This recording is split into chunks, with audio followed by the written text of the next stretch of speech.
Hamas اور اسرائیل کے بیچ بات چیت پر بڑھتے ہوئے شک کے دوران غزہ میں لوگ رمضان المبارک کا خیر مقدم کر رہے ہیں، اس کی تیاریوں میں نظر آ رہے ہیں۔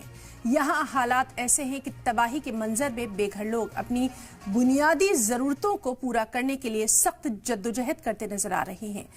اور آئیے اب ہم آپ کو غزہ کی وہ تصویریں دکھانے کی کوشش کرتے ہیں جہاں لوگ مقدس مہینے کی تیاریوں میں لگے ہیں۔ تباہی کے اس منظر میں دکاندار ٹوٹی سڑکوں اور ملبے کے پاس ہی اپنا سامان بیچتے نظر آ رہے ہیں۔ لوگوں نے تباہ شدہ سڑکوں کو روایتی سجاوٹ سے سجانا شروع کر دیا ہے۔ حالانکہ اسرائیل کی وحشیانہ قتل عام کو روکنے کے لیے ایک نازک جنگ بندی کی شروعات تو ہو گئی، لیکن بنیادی ضرورتوں کو پورا کرنے کے لیے ہر روز اس زندگی سے جدوجہد کرنی پڑ رہی ہے۔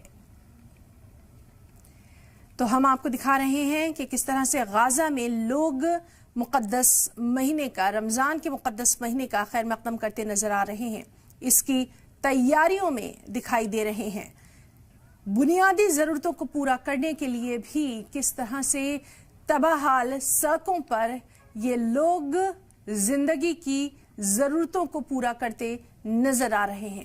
صرف ایک جذبہ ہے کہ کس طرح سے اس پاک مہینے کا، رمضان کا ہم خیر مقدم کریں، اور فلسطین کے مسلمانوں کی کیا حالت زار ہے یہ پوری دنیا سے چھپی ہوئی نہیں ہے۔